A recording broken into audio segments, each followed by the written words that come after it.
Tollywood star hero power star Pawan Kalyan గారి గురించి ఎంత చెప్పుకున్నా తక్కువే. ప్రస్తుతం దేశంలోనే ఏ హీరోకి లేని ఫ్యాన్ బాయ్స్ ఆయనకి సొంతం చేసుకున్న విషయం తెలిసిందే.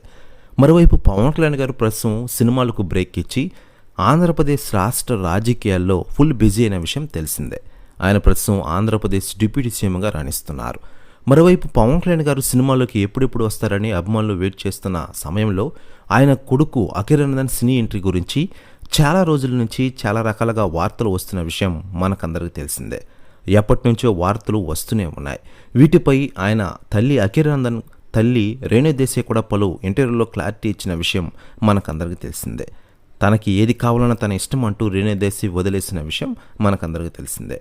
మరోవైపు పాన్ ఇండియా లవ్ స్టోరీ కూడా యాక్షన్ రెడీ చేస్తున్నారట అఖిరానందన్ కోసం. ఇకేదిలా ఉండగా అఖిరా సినిమా కోసం డైరెక్టర్లు కీ కొడుతున్నారట. అయితే లేటెస్ట్గా అందుతున్న సమాచారం ప్రకారం దర్శక ధీరుడు ఎస్ఎస్ రాజమౌళి గారు అఖిరానందన్తో సినిమా గురించి సంచలన వ్యాఖ్యలు చేశారు. తాజాగా ఆయన మాట్లాడుతూ, పవన్ కళ్యాణ్ గారితో సినిమా తీయాలని చాలా రోజులుగా నేను వెయిట్ చేస్తూ ఉన్నాను. కానీ ఆయన కొడుకు అఖిరానందన్ కోసం అదిరిపోయే కథ ఒకటి సిద్ధం చేశాను. టాలీవుడ్కి ఈ సినిమాతో పూనకాలే.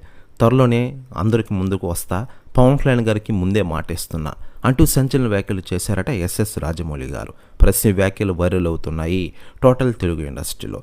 ఇక ఇటుపోతే ఆంధ్రప్రదేశ్ ఎన్నికల ఫలితాలు వచ్చేప్పటి నుంచి పవన్ కళ్యాణ్ గారు ఎక్కడికి వెళ్ళినా వెంట అఖిరా కనిపించిన విషయం మనకందరికీ తెలిసిందే. ఆ ఫోటోలు వీడియోలు నెట్టింట్లో ఇప్పటికీ ట్రెండ్ అవుతూనే ఉంటాయి.